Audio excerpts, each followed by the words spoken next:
History का अध्याय 5 रेखा एवं कोण। गणित विषय का अध्याय 5 रेखा एवं कोण आज हम पढ़ेंगे। बच्चों, आपके पास जो कागज़ की शीट है उस पर आप अपनी पसंद के किसी स्थान पर डॉट बनाइए।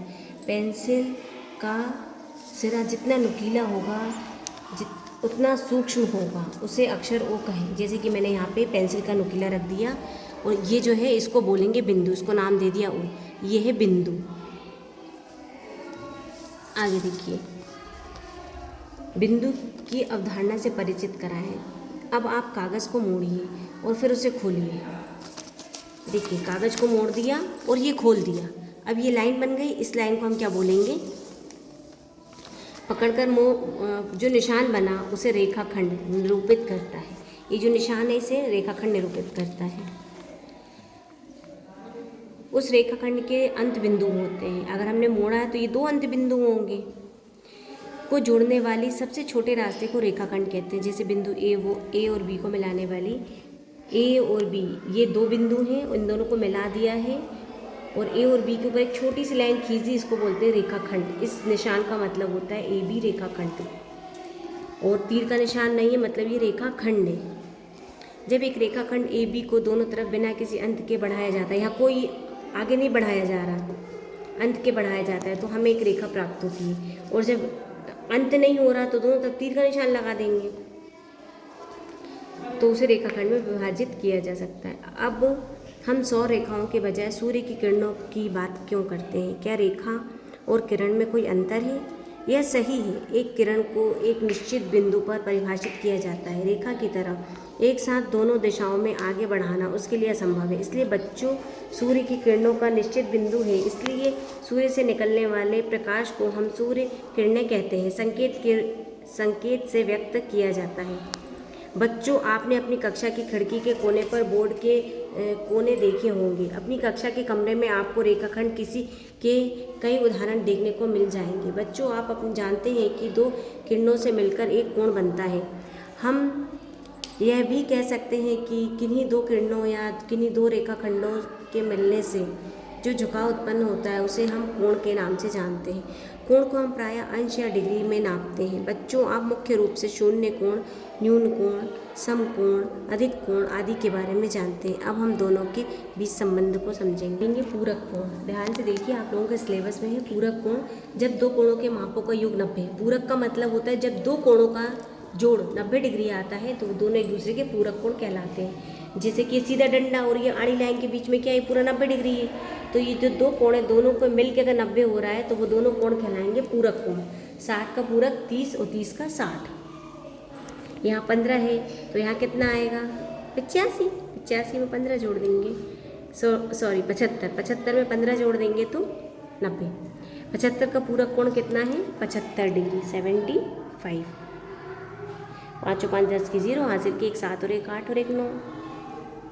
अब संपूरक कोण क्या होता है ये देखिए। संपूरक कोण जब दो कोणों का योग 180 होता है। यहाँ 100 योग कितना था? 90। यहाँ कितना? 180।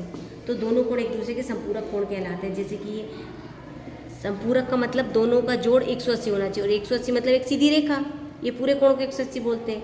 तो 120 में कितना? 60 जोड़ देंगे तो 180, अर्थात 60 का संपूरक 120 है और 120 का 60 है। तिर्यक छेदी रेखा द्वारा निर्मित कोण। बच्चों, आप जानते हैं कि एक समान तल में दो रेखाएं जिनकी दूरी समान होती है वे एक दूसरे से कभी नहीं मिलती समांतर रेखाएं कहलाती हैं। यदि एक ऐसी रेखा जो दो या दो से अधिक रेखाओं को भिन्न भिन्न बिंदुओं पर प्रतिच्छेद करती है तिर्यक छेदी रेखा कहलाती है। ये दोनों जो ऊपर वाली है और नीचे वाली L और M एक दूसरे को कभी भी नहीं काटेगी, कितना भी आगे बढ़ा दो, तो ये समांतर रेखा है।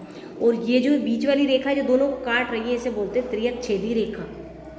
ये वाली रेखा तिर्यक छेदी रेखा है। अब हम चित्र में देख पा रहे हैं, इसका नाम हमने T रख दिया। जो T है वो तिर्यक छेदी रेखा। ये समांतर रेखा L और M को बिंदु पे काट रही है, दो बिंदुओं पे काट रही है। मतलब एक रेखा एक ही बिंदु पे काटती है, दूसरी बार काटेगी दो रेखाओं को तो दो बिंदुओं पर। दो समांतर रेखा किसी तिर्यक छेदी रेखा द्वारा काटी जाती है तो संगत कोण और एकांतर अंतर कोण प्रत्येक युग्म समान होते हैं। देखिए, संगत कोण ये होता है, ये 2 वाला और ये 5 संगत कोण है। 1 6 संगत कोण है, 3 8 संगत कोण है। संगत कोण आपस में बराबर होते हैं और एकांतर कोण भी आपस में 1 और 6 संगत कोण आपस में बराबर है। 4 और 5, इधर का 4 और इधर का 5, ये अंतः एकांतर कोण है जो आपस में बराबर होते हैं। आइए हम कुछ प्रश्न को हल करते हैं। संलग्न आकृति में निम्न के नाम लिखिए। इस आकृति दी है हमारे पास, अब हमें 5 बिंदु बताना है। तो बिंदु हो गए डी, ई, बी, सी, रेखा बी और डी, बी। रेखा वो होती है जिसमें दोनों तरफ तीर का निशान हो, एक ही रेखा है। 4 किरण ओ बी एक बिंदु से निकलती है और अनंत तक जाती है। ओ बी, ओ सी, ओ डी, ओ ए, ये किरण हो गई। 5 रेखाखंड डी ई, ये बीच वाली, ई ओ, ये बीच वाली, ओ सी, ओ बी और ओ ए। रेखा क्या होती है जिसमें दोनों तरफ तीर का निशान होता है। एक बिंदु से दूसरी ओर विस्तार होता है। रेखाखंड में 2 अंत बिंदु होते हैं। रेखाखंड रेखा का एक भाग होता है। प्रयास कीजिए। हमें एक ही चित्र दिखा हुआ है।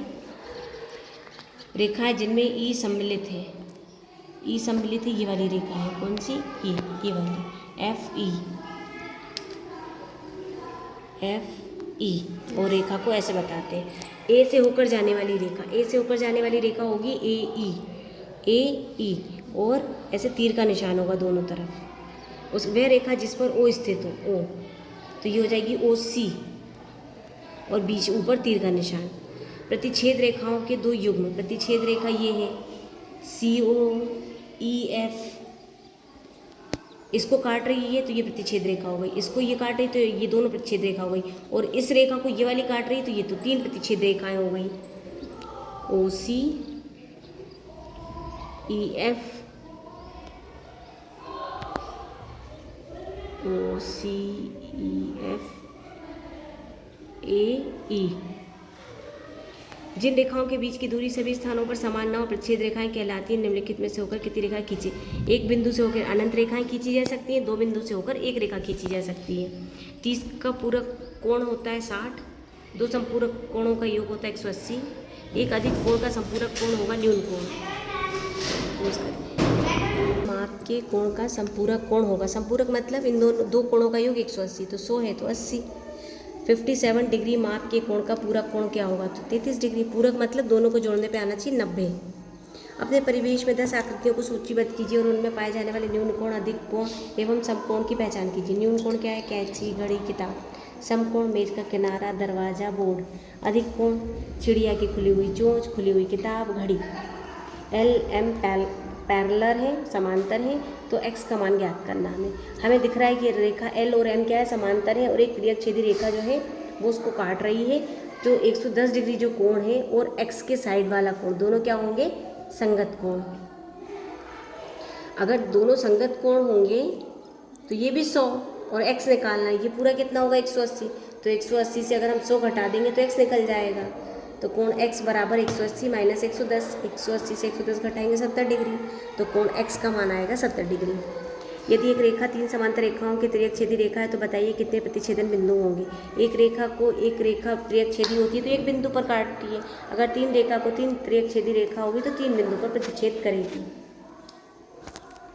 प्रश्न नंबर 9। यदि एक कोण दूसरे कोण का दुगना है और ये दोनों कोण हैं तो दोनों कोण की माप क्या होगी? देखिए, एक कोण ने बोला दूसरा कोण उसका दुगना है तो, और दोनों पूरक कोण है, मतलब x मान लिया तो दूसरा दुगना 2x, दोनों को जोड़ दिया बराबर 90। 3x बराबर 90। 3 को हम बराबर के इधर लाएंगे तो बटे में आएगा, तो 3 से 90 को भाग देंगे तो 30 आएगा। तो एक कोण हो गया 30। अब दूसरा क्योंकि 2x है तो हम x क्या है? 30 में 2 का गुणा करेंगे 60, तो एक कोण होगा 30, दूसरा 60। एक समबाहु त्रिभुज के शीर्ष पर प्रतिच्छेदन रेखाओं द्वारा निर्मित कोणों के माप ज्ञात कीजिए। तो ये हमारा एक समबाहु त्रिभुज है। समबाहु त्रिभुज में तीनों कोण आपस में बराबर होते हैं। प्रत्येक कोण जो होता है 60 डिग्री का होता है और शीर्षों पर अगर कोई प्रतिच्छेद रेखा होती है, प्रतिच्छेद करती है, तो वो प्रतिच्छेद का मतलब होता है कि एक कोण को समद्विभाजित करी, 2 बराबर भागों में बांट रही है। 2 बराबर भागों में बांटने का मतलब होता है कि 60 का आधा 30 डिग्री, तो कोण होगा 60 डिग्री का और प्रतिच्छेदन कोण होगा 30 डिग्री का। अगला प्रश्न। 2 संपूरक कोणों में बड़े कोण का माप छोटे कोण से 40 अधिक है। कोणों का माप ज्ञात कीजिए। माना कोण x है और दूसरा 40 अधिक है तो x में 40 जोड़ दिया तो 2 कोण हो गए। और ये बोल रहे हैं कि संपूरक कोण, संपूरक मतलब दोनों को जोड़ने पे क्या आना चाहिए 180, तो x और x प्लस 40 में दोनों को जोड़ा बराबर 180। इन दोनों को जोड़ा 2x हो गए, 40 को हम इजिकल टू किधर लाएंगे माइनस में आएगा, 180 से 40 घटाएंगे 140 आएगा, 2 को इजिकल टू किधर लाएंगे तो बटे में आएगा, 2 से 140 को भाग देंगे 70 आएगा, तो एक कोण हो गया 70। दूसरा क्या था x प्लस 40, तो हम x में 40 जोड़ देंगे तो कितना हो जाएगा 110, तो एक कोण हो जाएगा 70, दूसरा हो जाएगा 110। अगला प्रश्न, यदि L समांतर है M के और T त्रियक छेदी रेखा है जो L M दो बिंदु P और Q पर छेद करती है, तो A प्लस 2B का मान ज्ञात करना है। यदि L और M जो है उसको एक T रेखा काट रही है तो L और M P Q पर काट रही है, तो 110 का कोण x का संगत कोण है, वही 110 और एक कोण जो है वो संगत कोण है। तो जो ये वाला संगत कोण है तो ये 100, तो ये भी 100 और ये पूरा 180 होगा, तो 180 से अगर हम 110 घटा देंगे तो ये आ जाएगा। तो हमने घटाया तो ये आ गया 70 डिग्री, ए का मान आ गया 70 डिग्री। अब बी कितना होगा, तो ये दोनों कोण क्या है आपस में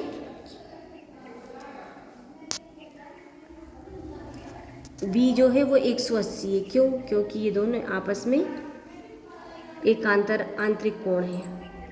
और हमें बताना ए प्लस 2b, तो ए है 70 और बी है 110, तो 110 में 2 का गुणा करेंगे और 220 में 70 जोड़ देंगे तो 290, ए प्लस 2b का मान आ जाएगा 290 डिग्री। अगला प्रश्न है, आकृति में पी क्यू समांतर है आर एस है तो ए और बी का मान ज्ञात करना है। अब हम ए और बी का मान ज्ञात, बिंदु पी क्यू जो है वो आर एस को एक नई रेखा खींची गई, समांतर रेखा खींची, तो उसके बीच में कोण कितना है 65 डिग्री का। ए का कोण एकांतर कोण है, एकांतर आंतरिक कोण जो होता है वो आपस में बराबर होते हैं, इसलिए ए बराबर 65 डिग्री का। आर एस और नई रेखा समांतर के बीच में 70 डिग्री का कोण बी का एकांतर आंतरिक कोण है, तो ए हो जाएगा 65 और बी हो जाएगा 70 डिग्री का कोण। अगला प्रश्न, यदि दो संपूरक कोणों के माप दो क्रमागत विषम पूर्णांक है तो दोनों कोणों का माप ज्ञात कीजिए। क्रमागत का मतलब होता है एक के बाद एक आना, विषम तो ये पहला होता है 1 और दूसरा होता है 3, तो हमने माना कोण x है, दूसरा 3x माना। क्यों माना, क्योंकि एक के बाद 3 होता है विषम संख्या, तो x और 3x, और दोनों क्या है संपूरक कोण है, तो दोनों को जोड़ेंगे तो 180 आना चाहिए। दोनों x प्लस 3x बराबर 180, इन दोनों को जोड़ा 4x हो गया। 4 को इजिकल टू किधर लाएंगे, बटे में आएगा, तो 4 से 180 को भाग देंगे 45 डिग्री आएगा, तो x हो गया 45।